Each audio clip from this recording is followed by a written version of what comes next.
Magandang hapon. Paano maglagay ng ramp pump or paano mag-install ng ramp pump sa may ilog? So pag-aralan natin itong illustration na sa ating harapan. Unahin ko itong blue line. Itong blue line, ito yung ilog, or stream. Yung flow niya ay pababa.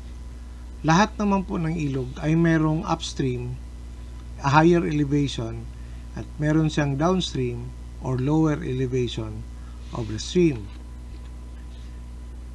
Kunyari itong line na to, dito mo dadalhin yung tubig, meron kang farm dito, yung pinakataas niya meron niyang elevation, so nilagyan ko ng elevation line ito.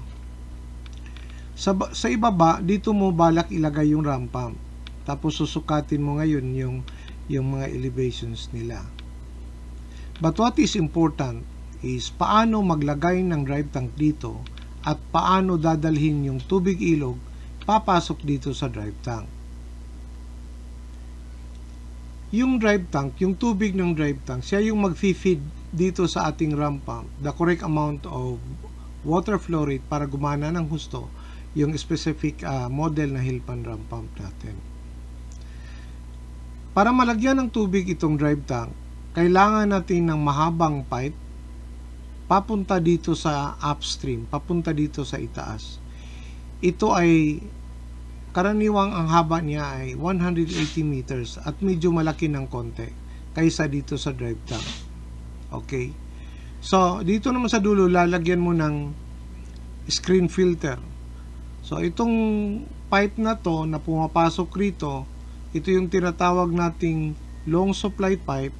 At saka yung pinakadulo niya dapat ay mas mataas pa sa elevation ng drive tank. Ito yung elevation ng drive tank, itong line na pula. Para pag pumasok ang tubig dito sa pipe, nakakatagos yung tubig papunta sa drive tank by gravity. At yun na yun ang paraan kung paano makakapasok dito yung tubig sa may drive tank. Okay? So, maraming salamat po. I hope ay may natutunan po kayo dito.